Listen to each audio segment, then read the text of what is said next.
Hi, and welcome to Mindful, Beautiful, and Thriving, a podcast series by Tharaka Foundation focused on youth mental health.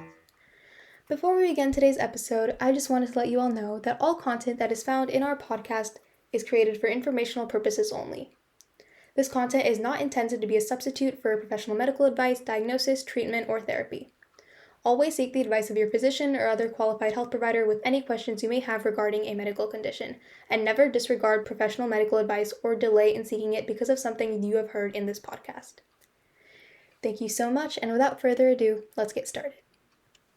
Hello, everyone, and welcome back.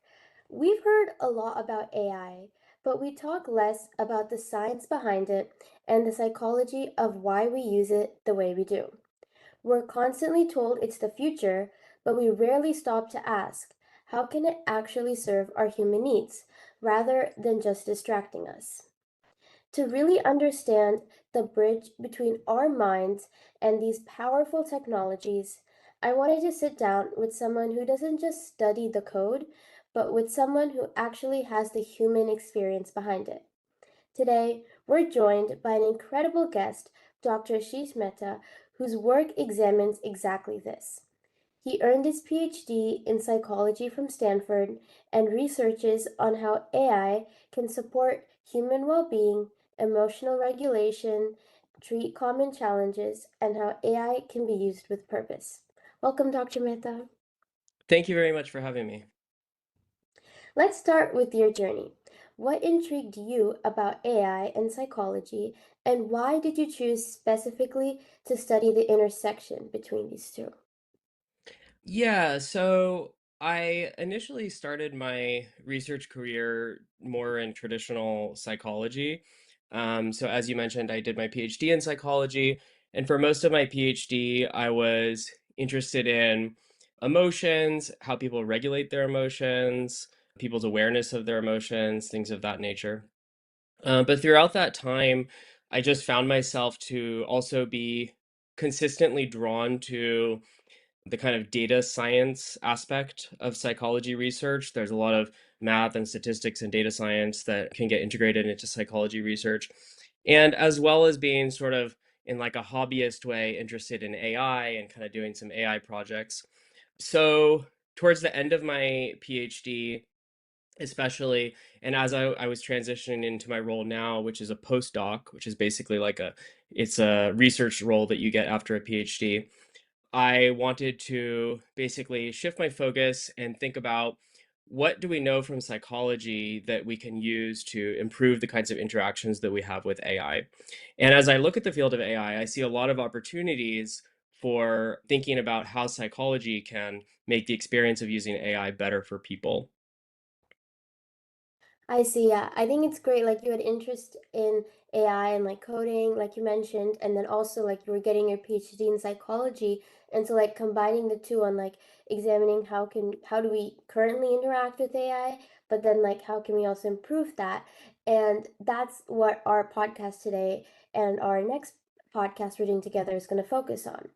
And so one thing I want to start off with is that you have a lot of research on like emotional regulation and alexithymia, and you also work on like how AI can improve it. So I was thinking like the one thing that makes us human species more evolved than animals is that we have intelligence, and the one thing that distinguishes us humans from robots and computers, technology, and AI chatbots is that we have emotions.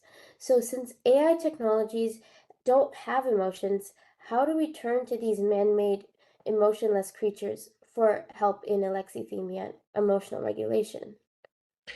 Yeah, so it's a good question. So if I understand what you're asking, if AI chatbots don't have the experience of emotions, how is it that they seem to be able to some extent, understand our emotions and at least in some cases be helpful to people in terms of regulating their emotions, right? How can they do that if they don't have emotions, right?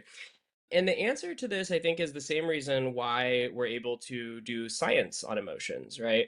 And that's that even though emotions are kind of these internal subjective experiences that we have, emotions do follow patterns, right? And so, in principle, anything that follows patterns can be learned, whether that means it's learned by people doing science or whether that means it's learned by intelligent machines. Now, you might say emotions follow patterns, but these are patterns of the experiences we have, right? So emotions are, something you feel, and so how is it that a machine could learn about your experience? Well, another thing about emotions and maybe about humans in general is that we're highly social creatures. Our emotions actually are serve a lot of social functions. We communicate about our emotions quite a bit to one another. And one of the main ways, not the only way, but one of the ways that we communicate emotions is through language. And so the consequence of that is that there's just a lot of information out there about emotions that takes the form of language. And that information has been used to, that data has been used to train models.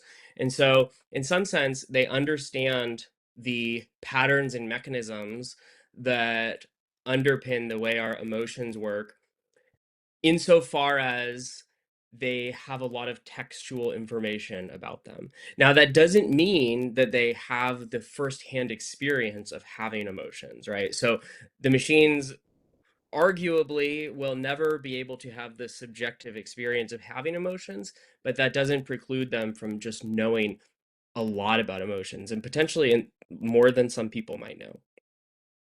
I think, yeah, you broke that down really simply, that like AI models, they can understand patterns, and that's why they're like trained for that, and that's why they can do coding and math. And our emotions and like the way we react and behave are mostly patterns unless we break them.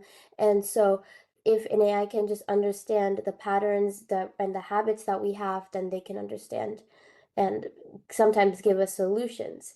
And so I do want to get onto the solutions part a little later.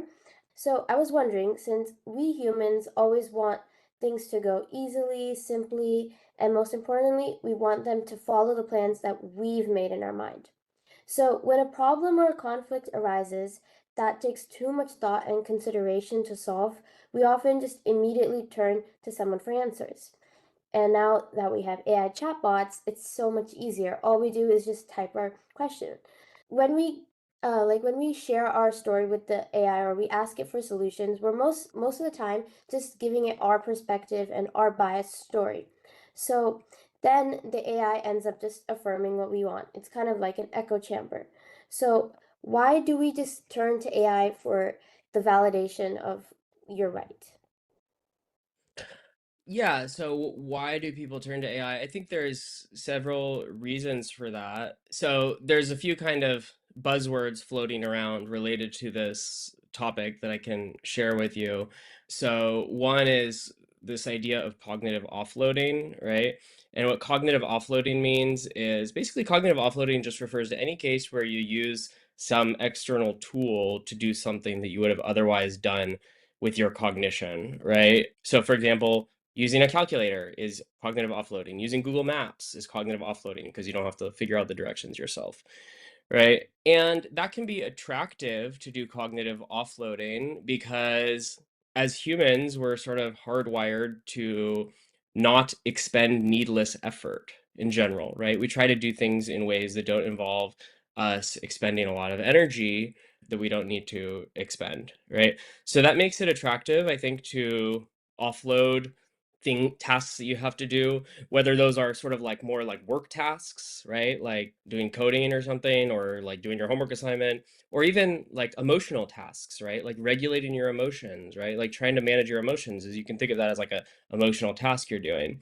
Since we tend to be inclined to try to do things in ways that require less effort of us, it makes it a very attractive option to turn to AI.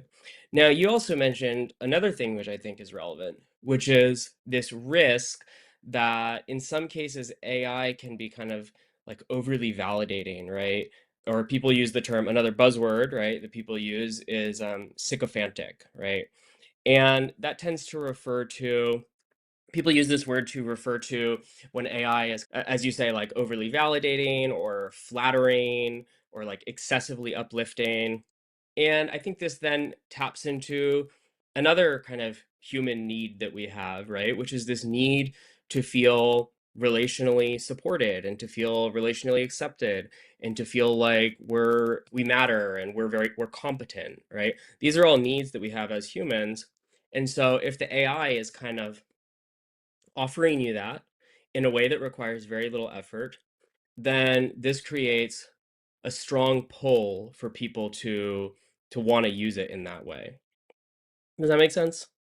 Yeah, and yeah, my question had like two parts, and I think you answered them like really nicely. That like that AIs, it's so easy to turn to them and ask them for solutions because we just want to do, like you said, like cognitive offloading. So we just want to make the AI do all the thinking, so we just sit there, which is why like in obviously like this like problem solving scenarios, but also in other times when we like hit a stump in like we're solving a problem or like a math question or like trying to write something and it's so easy to just go and ask ChatGPT to write the essay, write the paragraph rather than actually thinking through and doing it. Hmm. And then second part my question asked was like around why do we keep asking AI for like validation, which you mentioned is like a human need that we just want to feel secure and validated, like what we're feeling is okay. And when we go to humans and they might have their own opinion, someone has their own opinion, and so that like clash or like disagreement or like difference of opinion, I think is a better word, then that kind of makes us feel like, oh, they don't think what I'm saying is right, or and leads to invalidation. And AI just is like an echo chamber, it's an affirmation machine. It just says, you're right, you're right. And that's why we tend to go to them for validation. Yeah, nice summary. Thank you. And going back to like the first part of my question, in psychology, we talk about the growth zone, that space where things are difficult but not impossible. So if AI is designed to make our life fictionless by giving us instant answers and summaries, are we accidentally stripping away the specific kind of mental friction that we need to actually mature and develop our own personalities, but also develop the intelligence that the assignment's asking? Yeah, I think this is a really astute observation, and I like you bringing in what you've called the growth zone. Some people also call like the zone of proximal development, which is another term for it. But yeah, so I guess one thing to point out with cognitive offloading is that cognitive offloading is not necessarily bad, right? Like in some ways, like using tools is a core part of being human, and it's what makes us very successful as humans, right? I mean, we've built so much tool infrastructure around us that allows us to accomplish things, and you don't even have to know how the tool works to be able to use it, right? But I think, as you're pointing out, what happens is when something is very easy, then you're no longer learning, right? And so you kind of have to be selective and think about what is the tool accomplishing for you? What is the skill that it's doing for you so that you don't have to do it, right? Because when you make it frictionless to say receive like social validation, you may be losing out on the skill of like building a relationship with someone, right? So I think that you're pointing to a really important tension here, which is that when you make things too easy, right? You're outside of that what you've called the growth zone. You're maybe in the too easy zone and you're no longer learning anymore. So I think people you want to be really mindful about like what are the abilities that you might be losing by offloading to an AI. And and in some cases it may be okay, and in other cases it may be less okay. Yeah, I think the zone of proximal development was like a good good thing to bring up. Like I remember learning and it's if something is too easy then you don't learn, but if something is too hard you don't learn and you need like the good middle part to like actually be able to learn. And Yeah. like you said, that when we ask AI to do something or we ask it to simplify it, then we're making it too easy and we're not actually learning. And that's why I feel like we think that, oh, okay, AI is supposed to make our lives easier, but it's not supposed to take away the learning, which Mhm. is like a difference and like a line that's kind of hard to see. Yeah. Yeah, and I feel like that's why a lot of like different AI tools, they're here for like project management, planning, but not doing like the actual core work that's needed to be done. I might be wrong. I mean, I think there are lots of AI Yeah. tools, and people are trying to continue to make AI tools that that do the work, right? Mhm. And the thing is that the right way to use AI is not just a matter of what task you're trying to do. It's a matter of who you are and what your goals are and what you should be learning, right? So the thing is that if you're a software developer that's working in a company, it may be perfectly okay to have a agent that goes and, writes a whole script for you, makes a whole application. But if you're a student, then that's going to be counterproductive towards the goals of actually learning. And the fact is, when you're an adolescent,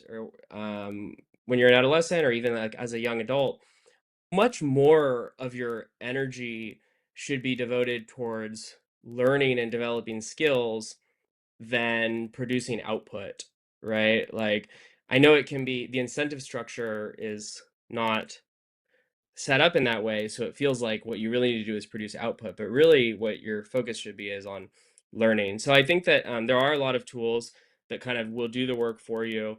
And I think for students especially, but really for anyone, you want to be thoughtful and mindful about what are your goals and to what extent do your goals involve learning or maintaining the ability to do different kinds of things. Yeah, and I think that reminds me about this new phrase that's coming up called like AI psychosis, which is the idea of over relying on AI tools can like can lead to cognitive decline.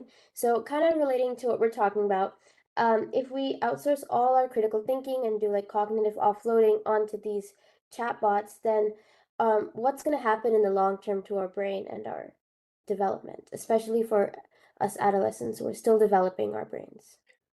Yeah, so a couple things here. So the first thing I just want to like clarify, AI psychosis tends to refer to a kind of particular phenomenon where people are talking with chatbots and maybe they have some idea, and oftentimes that idea is like a little bit off, like not exactly a super correct idea, and then they'll go to the chatbot, and as you mentioned before, the chatbot will be like super validating, and no matter what you say, it'll say, yeah, that's a brilliant idea, right? And what happens with this so-called AI psychosis is that you get like progressively like unhinged beliefs in the person in the chatbot.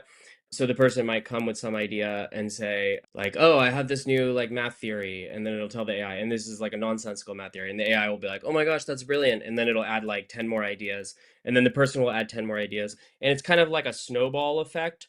And so the end result is that the person's beliefs become so far from reality that it starts to resemble clinical cases of psychosis, right? Where people are just totally divorced from reality. So that's why they call it AI psychosis. Now, just be aware, this is not like a medical term. This is not a psychiatric term. This is a term that's being thrown around in popular culture. So just be aware of that. Research is still emerging as to like what exactly it is, but that's like a general description of what it is.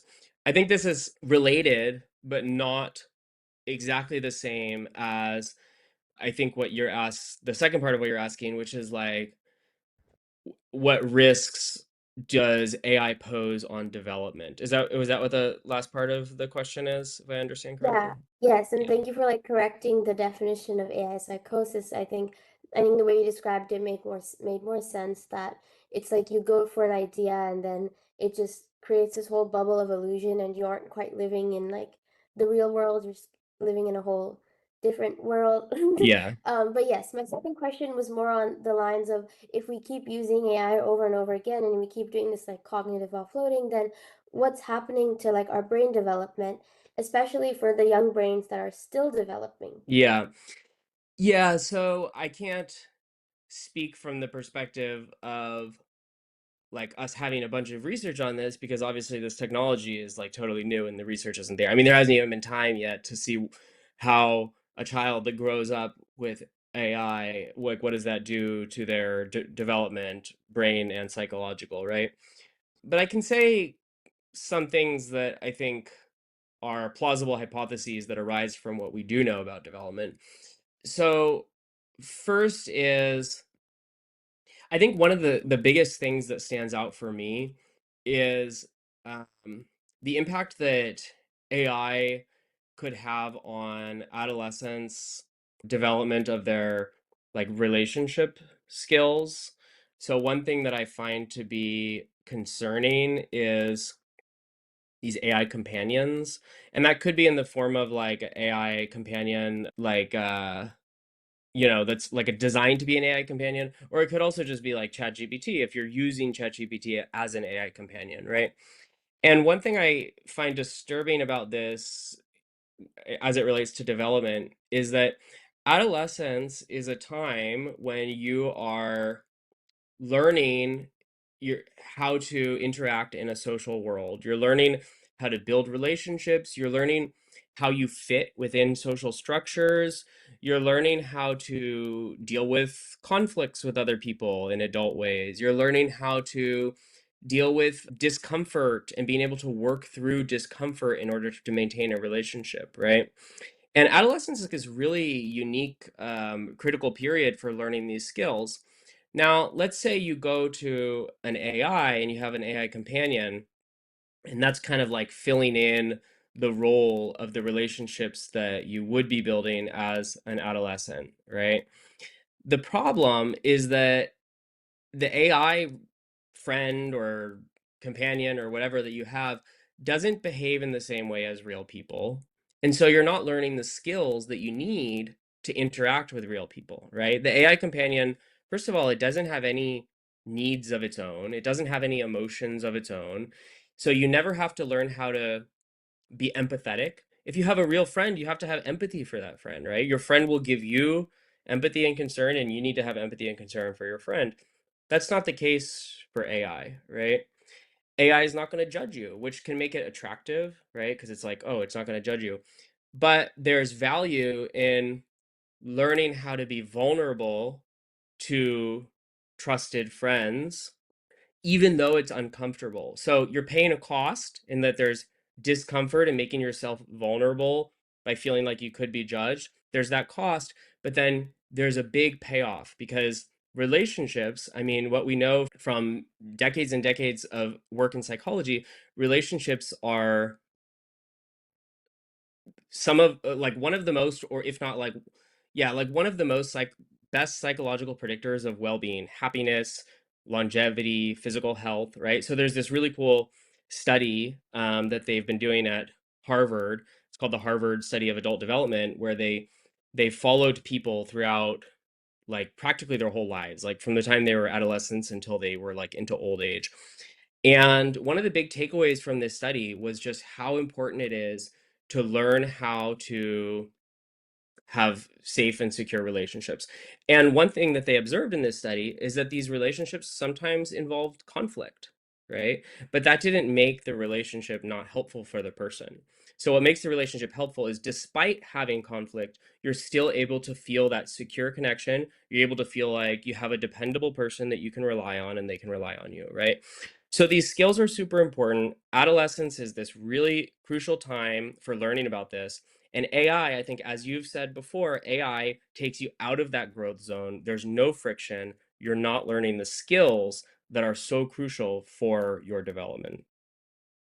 Yeah, I think that's powerful. Like, since we don't know much about how AI is like impacting in academics, like we don't have the research for that. We do know how it's impacting in relationship skills and like soft skills. And when you're using AI too much and just talking with that, and you're lacking like real human connections, then all you're doing is just talking practically to yourself because it's just like an affirmation machine.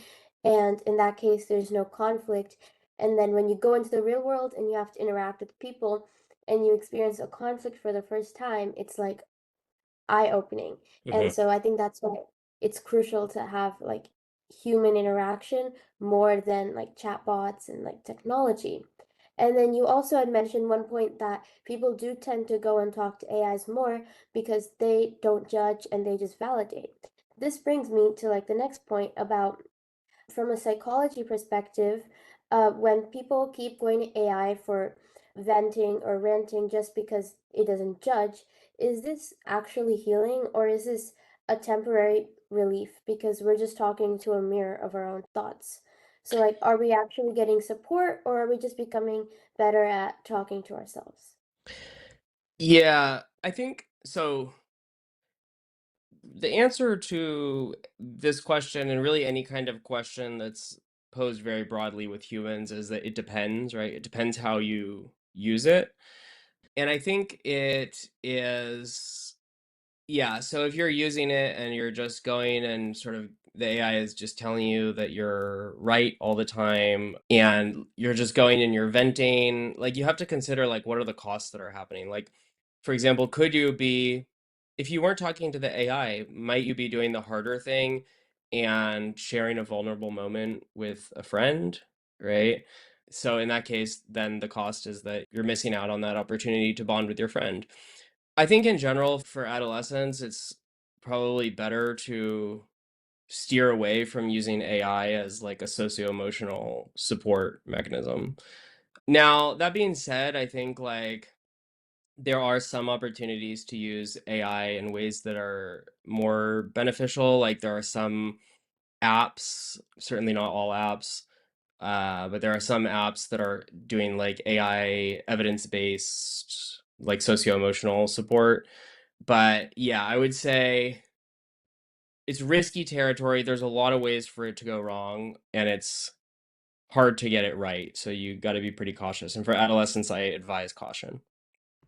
I see. Yeah, I think you mentioned like it just depends based on person, but it's better for just people who are still like brains are still developing for adolescents. Just stay away from something that can just hinder the growth. And Yeah. then another I want to ask that people often go to therapy to navigate challenges, enhance relationships with themselves and others, and also to improve emotional regulation. Usually, though, therapy is human led and human centered. So, part of your research examines how AI can be used as therapy to help with anxiety and depression. So, how does AI therapy fill the shoes of human led therapy? Yeah, I think as of right now, I don't believe it's filling the shoes of human-led therapy. So there's a few things I'll say about this. So first of all, I just want to preface this by saying that I have one study where we evaluated a digital therapy tool that was using very primitive AI many years ago, but I didn't design the therapy, so I don't think I'm like an expert on designing therapy, but I have some thoughts and opinions on this. And then actually a second caveat that I will add is that the technology is rapidly developing, right? So the capabilities now are not necessarily the capabilities of tomorrow. So I'm speaking about what I see as the capabilities right now with AI therapy. Okay, so when you're thinking about AI being used in a therapeutic context, the first thing that you can think about is that different people have different levels of severity in terms of the kind of problem they're having and the kind of care that they need. And I think that as you have more and more severe psychological issues, then that's going to mean that you need more or exclusively human oversight, right? But for someone who has much less severe issues, there may be opportunities for partial use of like AI kinds of tools. But I would say that patients themselves don't have the judgment to determine how, like what kind of care they need, right? So you'd want to see a doctor and talk to your doctor about the kinds of products that you're using and have them make that kind of decision. Okay, another thing I'll say is that not all of these products are created equal. There's a lot of really bad products out there. So I have colleagues that have done work on this and looked at like the span of the kind of products that are advertising themselves as therapy that are using AI, and most of them or a lot of them are like really bad and not based on evidence at all. There's like maybe a few that are backed by evidence. Um, One product I like that's not, it's not therapy per se, but it's a tool for socio-emotional support. It's called Flourish. They're not paying me to say this, but it is a colleague of mine, and I like their app because they all of their products are based on empirical evidence, and they're doing continual empirical validation on the products that they're distributing. Sorry, do you know what I mean when I say empirical? When I say empirical, I just mean that they're doing like scientific investigation as to like whether or not this is a safe and effective product. So yeah, I guess like maybe to summarize here, I would say I tend to favor more like socio-emotional tools as opposed to full-blown AI therapy, but I think that needs to be like used with caution.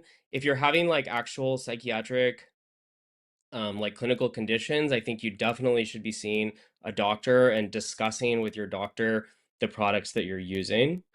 Yeah, so you can think about the difference between like with socio-emotional tools is like going to the gym versus going to like a sports medicine person who's giving you like specific exercises that heal some particular wound. That's more like going to therapy, right? And I think that in the AI space right now, there's some things that are more in this socio-emotional tools, like going to the gym, building your socio-emotional strength. And the therapy is kind of like full-blown therapy is like more, I think we're moving to a direction that maybe those products can be deemed safe and effective, but we're not quite there yet. Got it. Yeah. So it's kind of like a mixed thing because right now, like the full blown like AI therapy isn't great, but there are many tools that can be used alongside like human led therapy, is what I'm understanding. Hmm. And yes, thank you so much, Dr. Mehta, for joining us today. It was a pleasure to talk to you and learn about the psychology behind why we do what we do. Thank you for showing us with your research and data that AI has the ability to support and sabotage us, depending on how we use it. So, our conversation was really fascinating, and in part two, we'll explore how we can use this knowledge to use AI with purpose. Thank you. You're welcome. You are listening to Mindful, Beautiful, and Thriving, a podcast series by Tharaka Foundation. As part of our youth series, we will be releasing new episodes every month, so make sure to continue to check those out. We hope you enjoyed this